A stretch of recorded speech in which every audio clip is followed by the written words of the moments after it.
Bonjour à tous, les quelques glorieux qui sont là pour cette conf du dimanche matin tôt. Moi je suis Cyril, je suis docteur junior en oncologie médicale en Île-de-France. Et ça fait déjà quelques années que je fais cette masterclass. Et aujourd'hui, l'idée, c'est évidemment d'essayer de brasser au maximum le programme d'oncologie qui reste assez vaste malgré la réforme, puisqu'il y a peu de choses finalement qui ont été retirées du collège de cancéro comparé à d'autres spécialités. Et l'idée, c'est pas qu'on aille dans le détail dans tout, c'est un peu qu'on survole un petit peu tout ça, mais les diapos seront assez chargés, dans le sens où ce que j'ai essayé de faire, c'est de résumer chaque cancer en une ou deux diapos, plus quand c'était pas possible, notamment pour les gros cancers, mais on va en reparler. Euh, voilà, en gros. N'hésitez pas à poser des questions. Je regarde, de toute façon, j'ai le chat avec les questions, donc n'hésitez pas. Vous aurez accès aux diapos, Marine, absolument. Juste avant de commencer quand même cette conférence, l'idée c'est quand même de voir si l'oncologie c'est important à l'ECN. EDN, pardon, donc là j'ai mis ECNI parce que c'était les anciens de l'ECNI. Pour l'EDN, aujourd'hui on a encore assez peu de recul, mais l'idée c'est que ce qui est tombé retombera, d'accord? Donc ce qui est tombé à l'ECNI retombera à l'EDN, ça c'est, il n'y a pas de débat, d'accord? C'est la règle. Comme quand nous on est passé à l'ECNI, ce qui était tombé à l'ECN rédactionnel est retombé à l'ECN, d'accord? Donc bien faire les annales, même si c'est les annales de l'ancien ECN. Et comme vous pouvez voir ici, donc là, je les ai répertoriés jusqu'à 2002, grosso modo. Et avec de 2016 à 2019, je vous ai mis les ECN de mars, qui étaient initialement les ECN nationales blanches, qui avant 2019 étaient faites par le CNU. Donc le CNU, c'est ceux qui font le CN, grosso modo. Et donc, du coup, c'était la même banque de dossiers. Donc, ça donnait aussi une idée de quel type de dossier il y avait dedans. Donc, par exemple, si on regarde en 2017, on a cancer du larynx et cancer du poumon, donc deux épées d'onco qui étaient tombées à l'époque.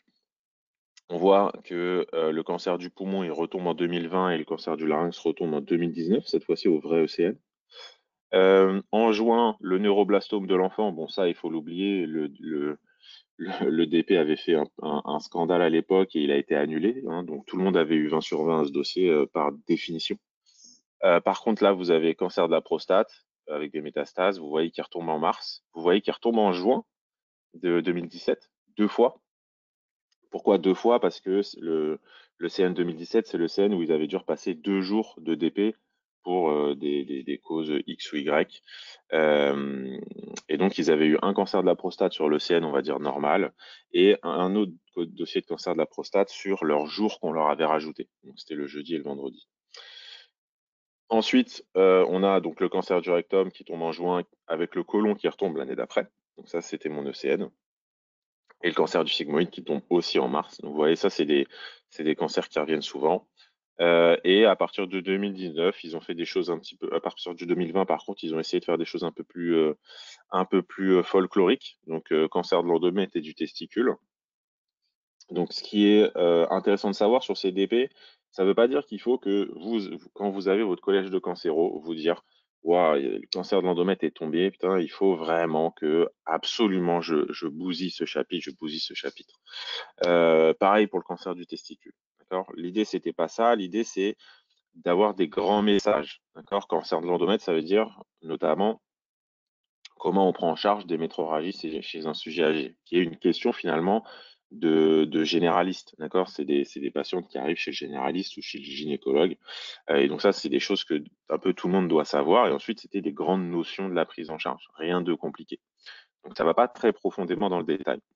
Pour le cancer du testicule, c'est exactement la même chose, c'est des grands messages, d'accord? L'EDN, ce sera assez des grands messages, ça l'a toujours été, ça le sera toujours, c'est que l'idée c'est de voir si quand vous allez sortir de vos années de formation et que vous avez passé ce concours, vous avez compris grosso modo tous les grands messages de l'ECN pour pas passer à côté de quelque chose votre premier jour aux urgences, par exemple. Et donc, cancer du testicule, c'était comment on prend en charge une masse testiculaire chez un sujet jeune. Ça aussi, c'est un problème de généraliste. Quand un homme a une boule dans le testicule, qu'est-ce qu'il fait? Bah, il va voir son généraliste en premier. D'accord? Et enfin, en 2022, le cancer du sein est tombé. Donc le cancer du sein, avant 2022, à chaque fois en conf, je disais c'est le cancer le plus tombable jamais tombé, puisqu'il était jamais tombé à l'ECN. Et donc il était tombé en 2022, donc c'était pas l'année dernière, l'année d'avant, avec un dossier qui est assez typique. Et si on se voit en conf, on aura l'occasion d'en faire un qui tombera tel quel, je pense, si ça retombe. Ok, donc maintenant la question c'est, vous avez bien vu, et ça c'est le problème, moi j'avais ce problème-là, vous avez ce problème, j'ai un item qui est présent dans 64 collèges différents, dans quel collège je l'apprends? D'accord? Donc ça c'est toujours la même question. Et je pense qu'il faut essayer de bien comprendre ce que nous on va vous demander, particulièrement en tant qu'oncologue. Qu'est-ce qui nous intéresse? Pour essayer de, si vous travaillez dans les deux collèges, par exemple, le cancer du côlon, vous le faites dans la gastro et dans le collège de cancéro, pour essayer de cibler les informations que nous, on a et qui nous intéressent et qui sont peut-être moins présentes dans le collège de cancéro. Donc déjà, nous, ce qui nous intéresse, forcément, c'est plutôt la maladie métastatique, même si c'est pas forcément la réalité aujourd'hui. Et surtout, vous avez de la chance que la maladie métastatique est aujourd'hui sortie du programme, puisqu'elle est de rang C désormais. Donc là, vous êtes tranquille. Néanmoins, dans la maladie métastatique, mais aussi dans certaines maladies localisées, on met des traitements médicaux du cancer. Et donc, les traitements médicaux du cancer, c'est notre quotidien, d'accord? C'est vraiment notre quotidien. Donc, nous, ce qu'on va vous poser comme question, c'est ça, c'est des questions sur les médicaments, d'accord? Et donc, qu'est-ce que ça veut dire? C'est-à-dire comment ça agit, c'est quels sont les effets secondaires, qu'est-ce qu'on fait comme bilan préthérapeutique, comment on prend en charge les complications, etc., etc. Donc, ça, c'est des questions, ça peut faire à des milliers d'épées à elle seule, hein. Ça peut faire 4-5 questions tranquilles. Associé à ça, du coup, on a les soins de support. Donc, les soins de support, qu'est-ce que ça c'est? Comment on va prévenir, d'une part, les complications des traitements médicaux du cancer qu'on va donner. Par exemple, je donne une chimio, je sais que ça va faire des nausées, vomissements. Comment je préviens ça? Ça, c'est les soins de support. Et ensuite, les soins de support, c'est aussi tout la prise en charge des symptômes des patients, ce qu'on appelle aussi la prise en charge palliative, c'est-à-dire on pallie aux symptômes des patients. Et ça, c'est quelque chose qu'on fait systématiquement, d'accord? Il n'y a pas besoin d'être aux portes de la mort pour faire des soins de support. Et donc là, ça va être la douleur, très très important. Les vomissements, évidemment, donc ça, c'est ce que je viens de dire. Et enfin, l'oncologie, c'est une spé qui est hyper transversale, vraiment hyper hyper transversale. Et évidemment, on ne peut pas être aussi transversal qu'on veut à l'EDN parce que ça n'a aucun sens et ça ferait des DP trop compliqués. Mais il y a des grands classiques néanmoins, notamment les métastases osseuses. Donc, les métastases osseuses, par exemple, un cancer de la prostate, très classique. Et donc là, on va poser des questions sur la douleur, on peut faire un DP, un peu de compression médulaire, avec un peu de neuro, voilà, de comment on prend en charge cette compression, etc. On a la dénutrition, très très important. Donc la nutrition, c'est quelque chose qu'il faut pas négliger à l'EDN. Les gens le négligeaient aussi un petit peu à l'ECNI, mais c'est quelque chose qui peut tomber sur 5-6 questions au global. Mais 5-6 questions, ça peut faire quand même une différence. Donc voilà, et surtout qu'il y a pas, il y a 2-3 chapitres à apprendre, et notamment le chapitre dénutrition qu'il faut absolument pas négliger. Et évidemment, ensuite, le dernier classique, c'est la neutropénie fébrile. Bon, ça, honnêtement, ça sera plus un DP, je pense, d'hémato, si vous avez de la neutropénie fébrile. Mais voilà, c'est quelque chose qu'aujourd'hui, vous devez connaître par cœur. Il faut que ce soit sous cortical la prise en charge. Et quand je dis aujourd'hui, ce sera plutôt le jour de l'EDN. Mais il faudra vraiment que ce soit quelque chose qui vienne facilement et que c'est un item sur lequel il ne faudra pas perdre de points. Ok, donc on va commencer. Et on va commencer par les premiers systèmes du collège de Cancéro qui sont, on va pas se mentir, je pense que de votre point de vue, ils sont quand même assez chiants à apprendre. Et je vous comprends. Malgré tout, en fait, c'est ces chapitres-là vraiment qui font la base de notre pratique, on va dire. Donc, il faut que vous compreniez vraiment pourquoi c'est important.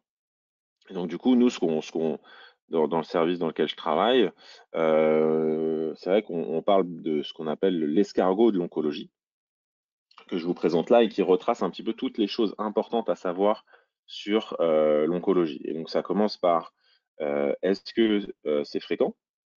Donc ça va être les questions d'épidémiologie qu'il faut que vous connaissiez, et donc on va en reparler. Ensuite, on a la question de quelle est la cause. Donc ça va être les facteurs de risque. Qu'est-ce qui fait que ce monsieur a un cancer? Ensuite, il y a la question de mais comment on fait un cancer de façon générale. Donc ça, c'est l'item cancérogénèse génétique dont on va reparler aussi, qui est très important.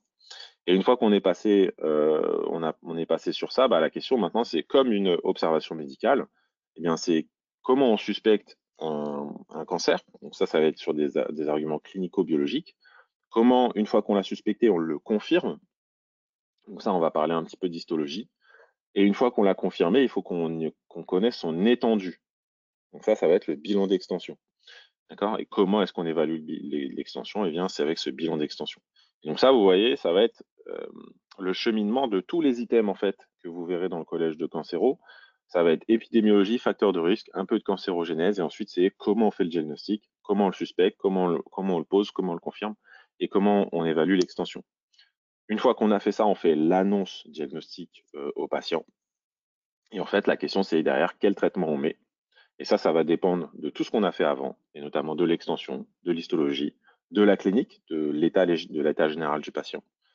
Euh, les principes de traitement, donc ça, vous les verrez dans chaque item de chaque cancer. Globalement, la plupart sont de rang, c'est pas la plupart, c'est les trois quarts sont de rang C, et certains sont de rang B, et c'est notamment pour ce qu'on appelle le Big Four, le Big 4 des cancers, qui sont les quatre cancers les plus fréquents, qui sont le sein, le côlon, le poumon. Et wow, j'ai un trou de mémoire, on est tôt le matin. J'ai dit sein, côlon, poumon et pourquoi j'ai un trou de mémoire là? Sein, poumon, côlon. Enfin, je suis fatigué moi. On va le retrouver sur le chemin, je suis désolé.